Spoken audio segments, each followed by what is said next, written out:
Assalamualaikum warahmatullahi wabarakatuh. Bismillahirrahmanirrahim. Alhamdulillahilladzi ja'alana minal 'aidin wal faizin. Wassalatu wassalamu ala asyrofil anbiya'i wal mursalin Sayyidina Muhammadin sallallahu alaihi wasallam wa ala alihi wa sahbihi ajma'in. Amma ba'du. Minal 'aidin wal faizin taqabbalallahu minna wa minkum wa kullu aam wa antum bi khair.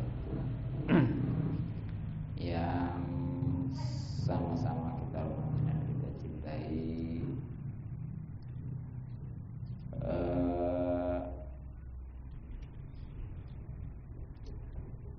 Bapak Haji Anim serta istri Ibu Haji Rohana, juga keluarganya yang mudah-mudahan selalu diberikan keselamatan dan keberkahan serta hasil maksud.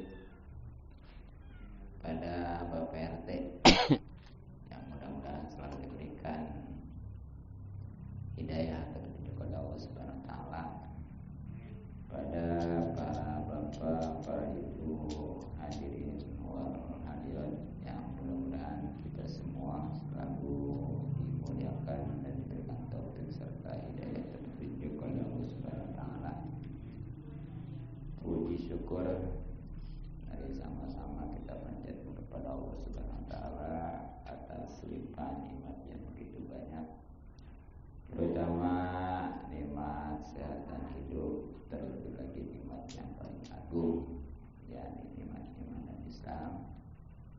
Alhamdulillah kita bisa kembali berkumpul setelah kurang lebih 1 bulan ya. Pastinya untuk kembali kita taklim atau mengaji. Ya, mudah-mudahan dengan dimulainya kembali pengajian ini, ya kita akan mendapatkan selalu dirahmati dan diberkati serta diridhoi oleh Allah Subhanahu wa taala, dan mendapatkan paling besar dan keutamaan dunia dan di akhirat. Amin ya rabbal alamin.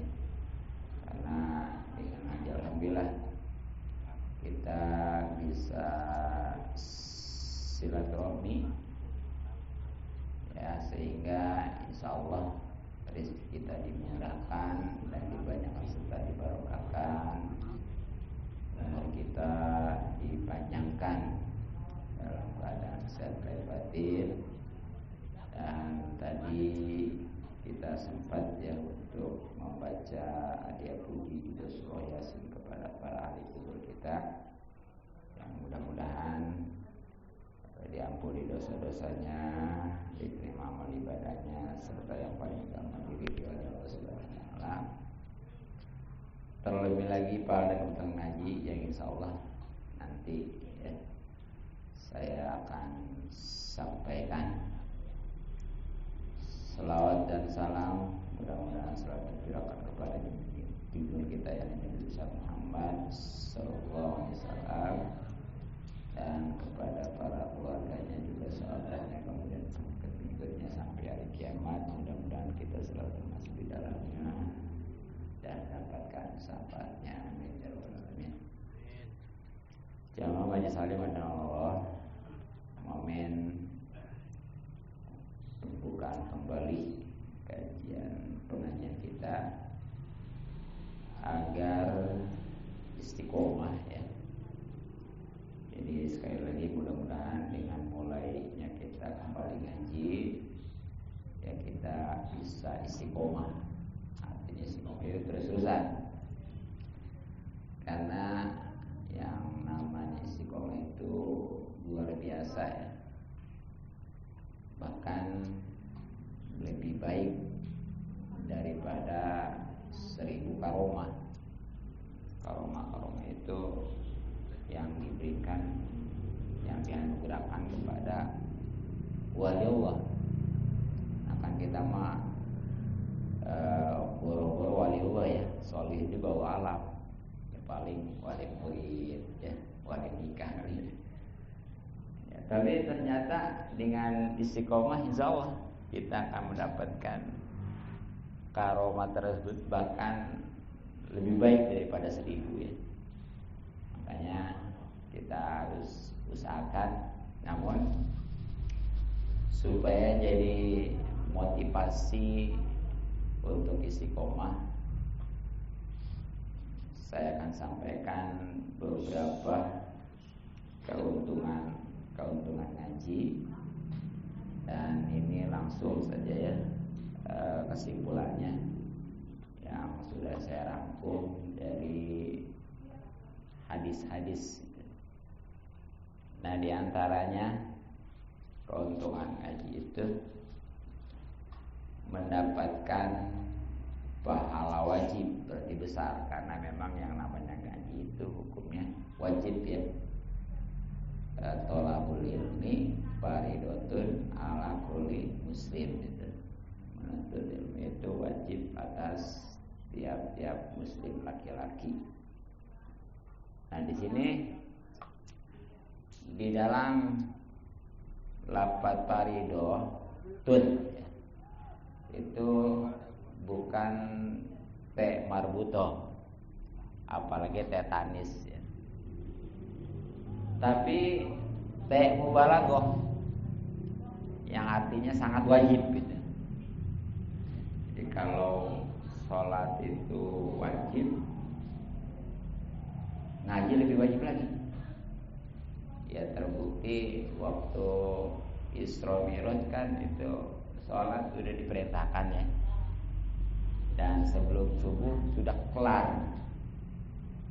Tapi saat itu sholat subuh belum dikerjain.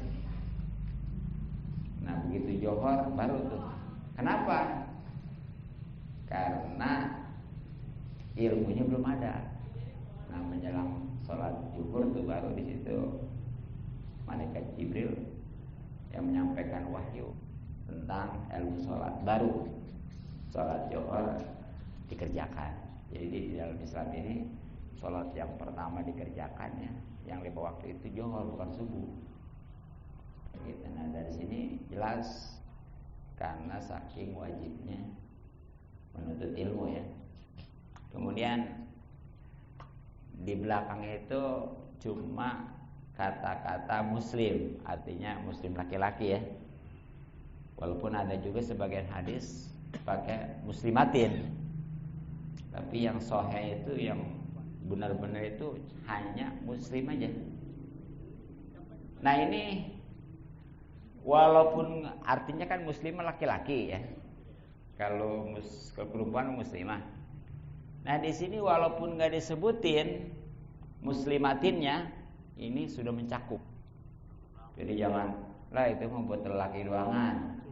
Ya, tetap ya, yang menuntut ilmu mah baik laki-laki maupun perempuan adalah wajib ya. Nah karena wajib, yang namanya menuntut ilmu ini khususnya ilmu agama pastinya ya, itu pasti besar pahalanya dan banyak keuntungannya. Ya diantaranya ya ini, 1 langkah kaki kita nih itu dibalas 100 kebaikan. Itu tadi pergi kemari kira-kira ngitungin nggak?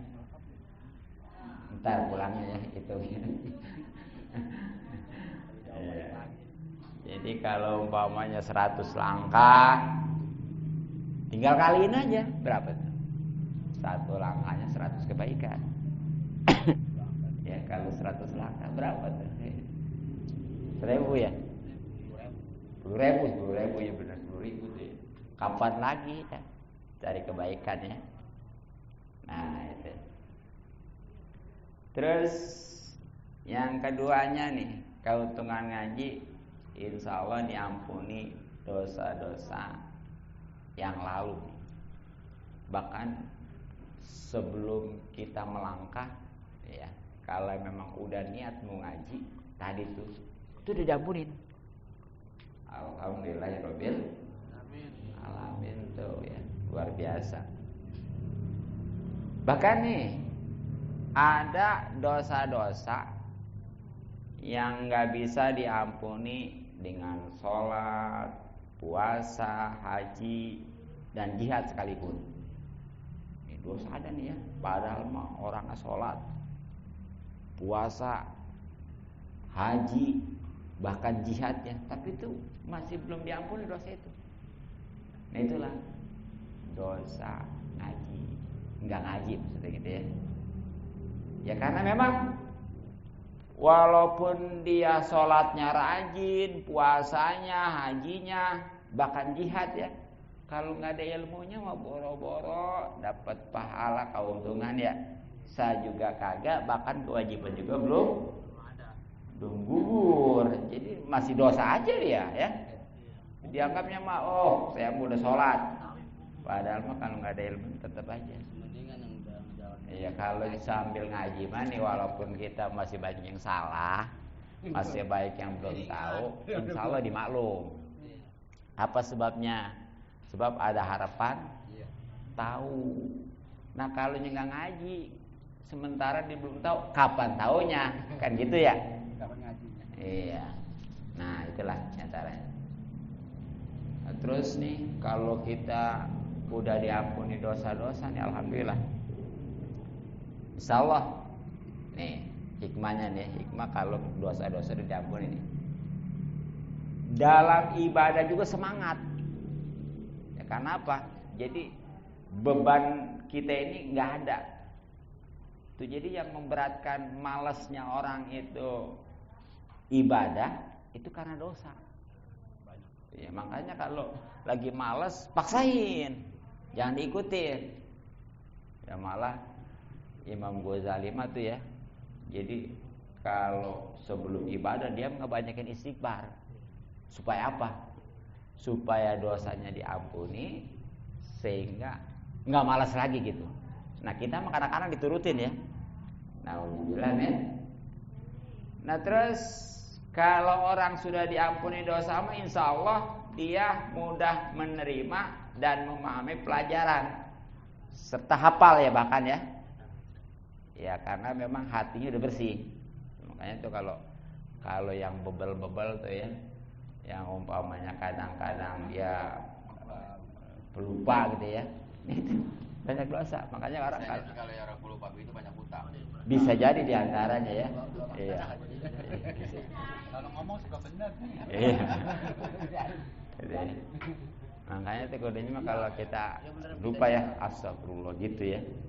Banyak itu. Kalau yang lupa nih kita, kan anak-anak suka kehilangan ya. Gimana ini? Udah banyak istighfar dulu ya. Astagfirullahaladzim. Ya, di samping biasa dibawa sholat.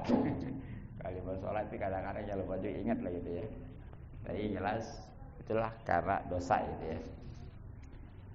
Nah bahkan nih, kalau orang sudah diampuni dosa mah, insya Allah dia itu bakal terhindar, selamat ya daripada dosa-dosa penyakit-penyakit batin, penyakit dalam. Penyakit dalam ini bukan berarti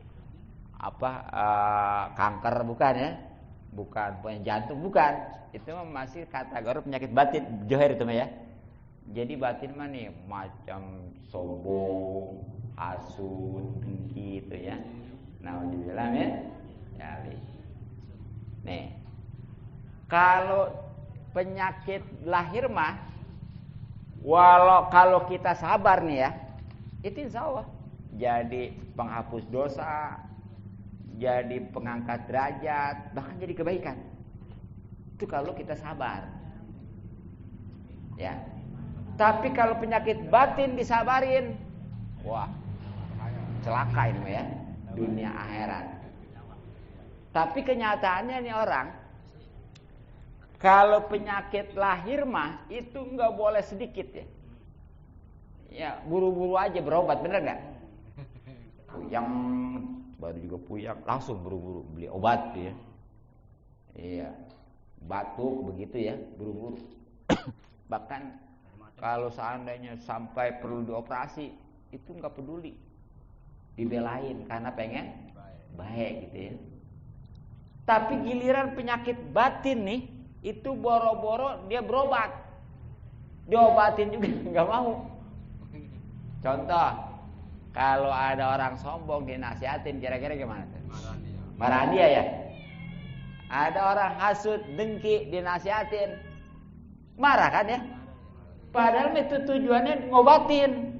Tuh jadi yang nama penyakit batin mana? Boro-boro dia ngobatin, diobatin nggak mau. Padahal mah yang namanya penyakit batin itu naudzubillah bisa menyelakakan dunia sampai akhirat.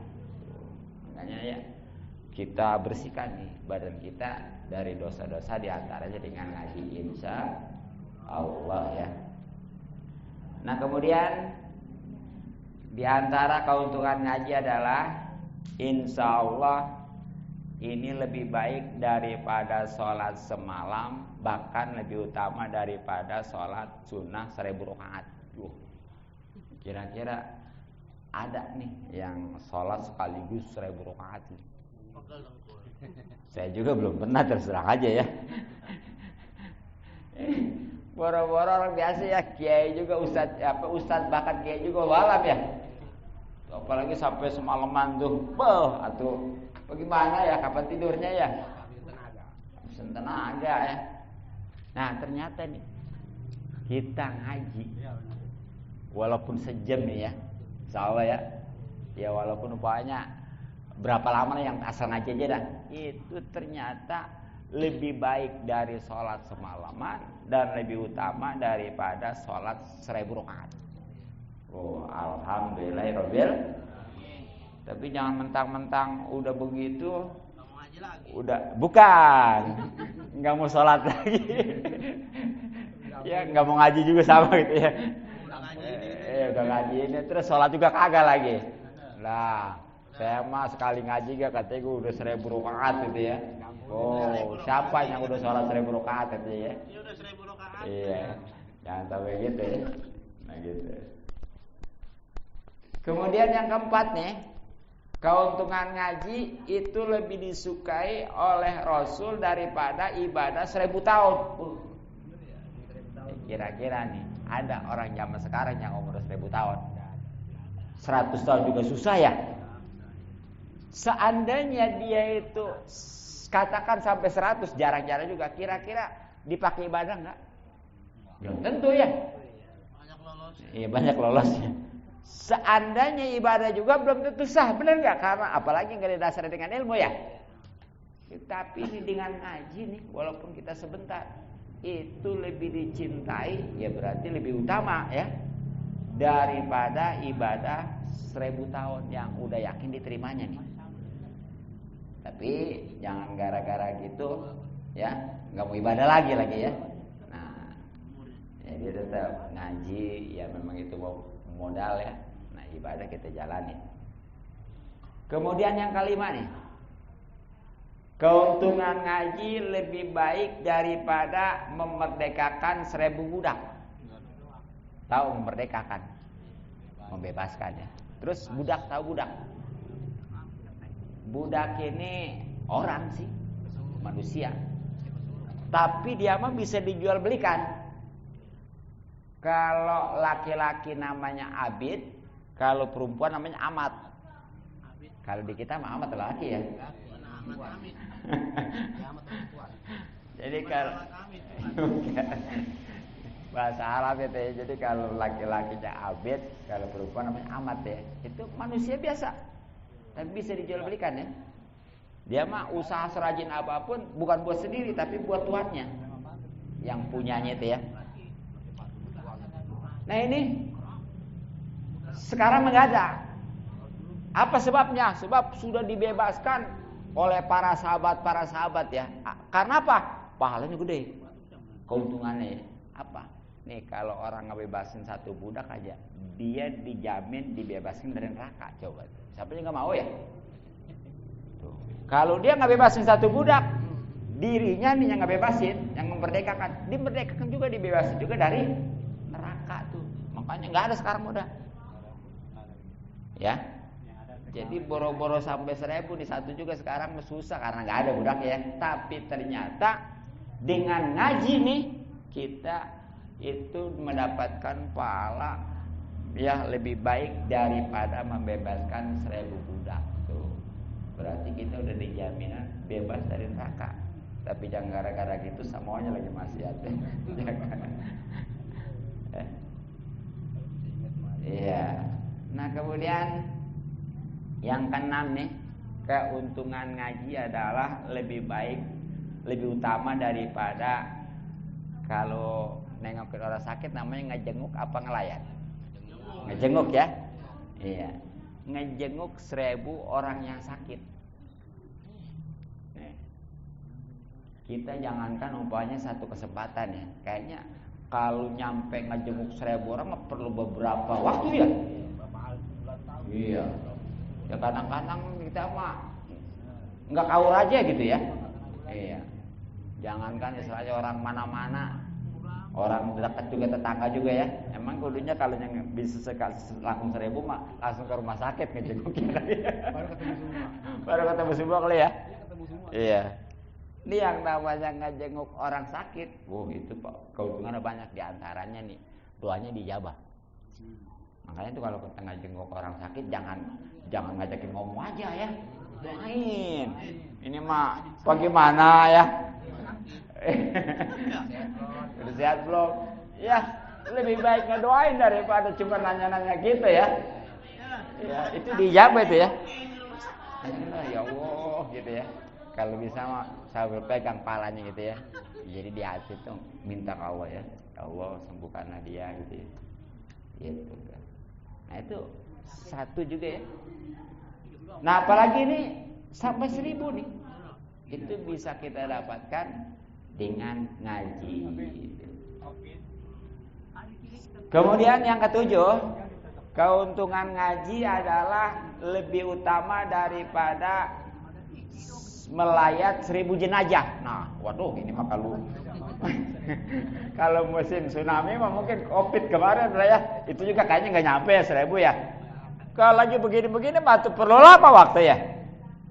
Ini yang namanya kita melayat orang sakit, orang meninggal itu ya, itu pahalanya besar itu ya. Ya. Jadi yang bahasanya takziah itu kan ngehibur, ya. Nah itu satu juga kita kan lama ya. Tapi ternyata nih dengan ngaji, insyaallah itu kita sudah mendapatkan pahala bahkan lebih utama daripada melayat 1000 jenazah, gitu ya. Tadi jangan mentang-mentang udah ngaji, ada tetangga yang meninggal sebelum aja lagi ya. Ya, saya udah 1000 gitu. Ya. Nah kemudian yang ke-8 nih, lebih baik daripada sedekah ya atau infak di jalan Allah emas sebesar gunung Abil Qubais. Ya, Abil Qubais itu gunung yang sekarang jadi istana raja tuh. Tuh deh. Nah yang sekarang ada Tower Jam-Jam tuh, itu bekas gunung tuh dulunya. Jadi itu dulu gunung gitu. Sekarang dibangun jadi Tower Jam-Jam. Hotel ya. Udah bintang berapa gitu ya? Atau Tower Jam-Jam yang jam raksasa itu di situ tuh ya. Itu jadi gede namanya gunung mah. Ini emas berupanya ya. Tuh kalau kita punya juga, ya kita boro-boro segede gunung ya. Sekapal juga susah mas ya. Seandainya punya, kayaknya belum tentu kita mau sedekahin semua ya. Sayang, dunia mah makin banyak justru makin sayang ya. Ya, tapi ternyata tuh kalau kita ngaji itu lebih utama daripada sedekah emas segede gunung tuh. Cipuran gitu. Tapi jangan mentang-mentang gitu udah ngaji ada orang minta sedekah pelit lagi ya.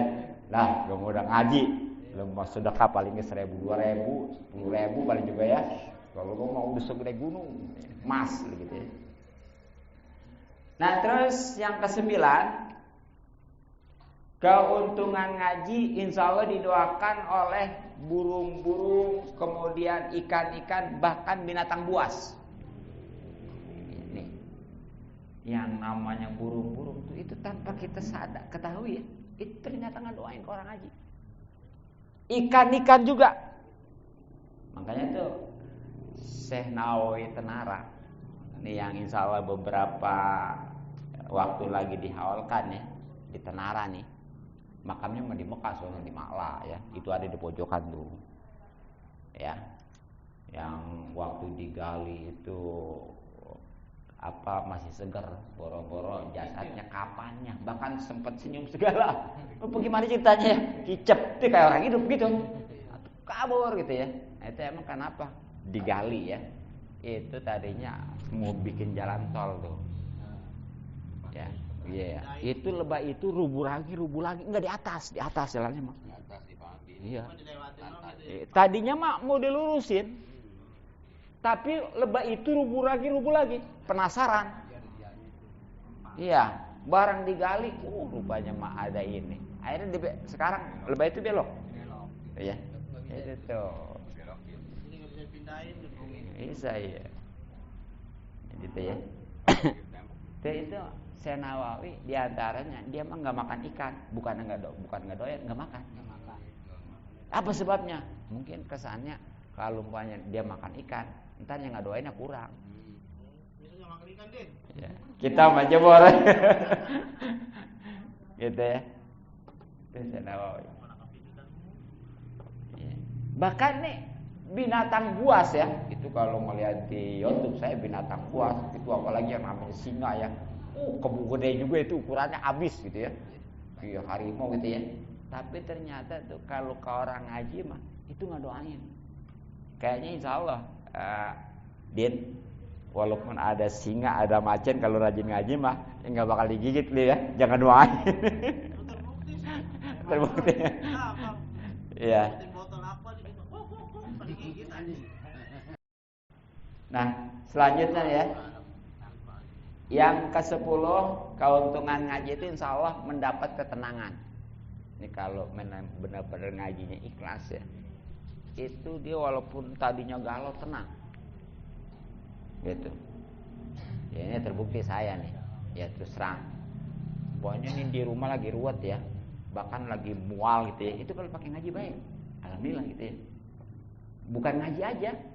Ya bukan ngajar aja gitu, ngaji juga sama. Saya juga sama kan, seminggu sekali ngaji, gitu ya. Jadi bukan kalau ngajar mah setiap malam gitu ya. Tapi wayanya sih kita menunjukkan supaya nggak terlalu sombong gitu ya. Ngaji seminggu sekali gitu. Nah itu tenang. Tuh, mungkin bisa dirasakan ya. Memang walaupun memang kadang-kadang godaan ini, kali itu mah jangan disangka lagi begini setan, nggak ada ya. Itu kadang-kadang nih pantat dicolok-colok setan. Tapi di situ emang ukuran keimanan seseorang gitu ya. Kalau memang betah di pengajian berarti imannya mantap. Kalau nggak betah berarti itu imannya error. Itu jangan sampai tuh. Nah kemudian yang ke-11 nih, keuntungan ngaji insya Allah bisa memberikan syafaat seperti para nabi. Ya, syafaat itu pertolongan. Ini makanya nih orang kalau kita punya tetangga, punya saudara nih, apalagi keluarga ya, yang rajin ngaji itu bersyukur bakal bisa nolong kita nanti. Tuh, jangan malah di hasudin gitu ya. Kudunya mati didukung. Bahkan khususnya nih ya, dengerin nih bapak-bapak. Sebenarnya mah kewajiban ngajar istri itu bapak-bapak. Tapi boro-boro ngajarin kan ya. Nah makanya kalau ngaji dukung, jangan dilarang-larang. Apalagi kalau perlu modalin tuh. Kalau ngaji kasih 100.000 ya. Aja nyariin pengajian ya tiap hari nih ibu ya. Iya, ini ada kadang-kadang nih. Orang bagaimana kali ngajarin kagak, bininya ngaji kemana-mana nggak dikasih. Bagaimana ceritanya ya? Itu nauzubillah ya. Dosa ya. Iya. Ya, jadi ini bersyukur tuh punya tetangga, punya saudara, apalagi keluarga yang rajin ngaji ya. Makanya dukung. Nah kemudian yang ke-12 nih, keuntungan ngaji itu insya Allah dimudahkan jalan menuju ke surga. Apa sebabnya? Sebab kalau orang ngaji maka nantinya jadi ibadahnya itu kan jadi sah ya, jadi bisa berpahala buat bekal ya. Makanya wajar kalau ngaji itu bisa mudah nanti jalan menuju ke surga. Kemudian yang ke-13 nih, keuntungan ngaji insya Allah nanti di surga Firdaus itu mendapatkan 10.000 istana.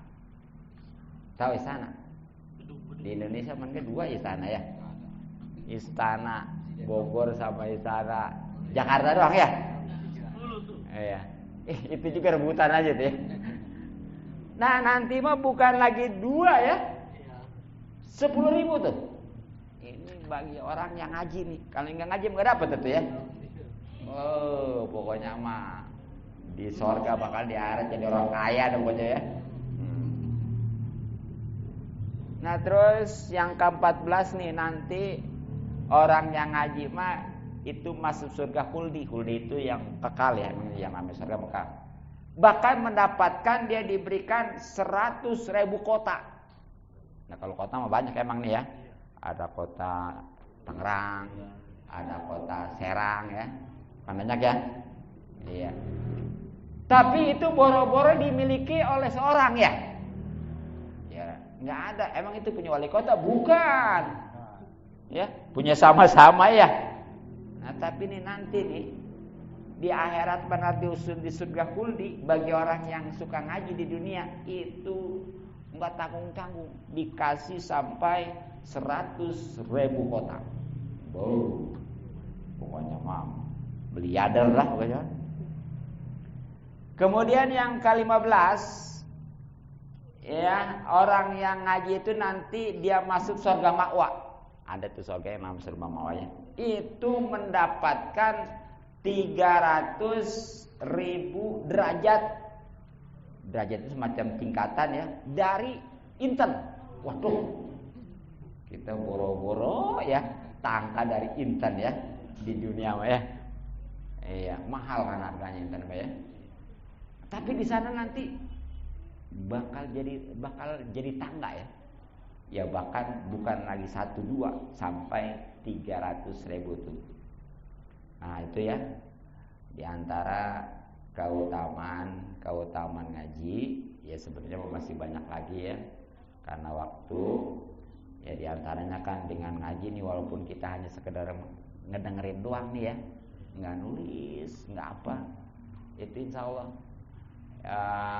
tadi ya kita kemudian kita sedekahnya juga ini lebih utama daripada ibadah 1000 tahun dan lain sebagainya. Masih banyak lagi, terutama insya Allah dengan ngaji ibadah kita nanti jadi diterima oleh Allah Subhanahu wa ta'ala. Itu yang paling utama ya. Ya jadi kalau orang mau ngaji mah tadi saya katakan walaupun dia masih bodoh dimaklum karena ada harapan tahu. Yang repot ini bodoh nggak mau ngaji, kapan taunya itu kan ya? Iya, jadi sangat disayangkan orang yang hanya istilahnya mau ibadah tapi nggak mau ngaji, ya itu nantinya ibarat orang yang kerja nggak digaji. Kira-kira ada yang mau? Kerja, ya, tapi nggak digaji. Nah itu kalau mau tahu mah tuh orang yang kerja nggak digaji itu ibarat orang yang ibadah nggak didasari dengan ilmu. Mending kalau kerja nggak digaji mah nggak sampai dipecat kan masih kerja bisa ya. Ternyata nih kalau orang yang beramal tapi nggak didasari dengan ilmu itu bukan aja nggak dapat pahala tapi nanti tetap bakal disiksa. Kenapa? Dia walaupun ibadah hakikatnya adalah belum ibadah. Jadi tetap masih dosa. Makanya ya bagus udah mau ibadah karena memang itu tujuan kita diciptakan di alam dunia ini oleh Allah, tapi ngaji jangan sampai ketinggalan insya Allah. Cukup ya, mudah-mudahan manfaat. Mohon maaf dan maklum subhanallah bihamdik asyhadu an la ilaha illa anta astaghfiruka wa atubu ilaik. Assalamualaikum warahmatullahi wabarakatuh. Allahumma sholli ala sayyidina Muhammadin fil awwalin wal akhirin wa barik wa sallim wa barik ala nabi rasulillah ajmain. Allahumma inna nas'aluka ma la tabaddu ilaina hajatan ila rasulil rabbil alamin.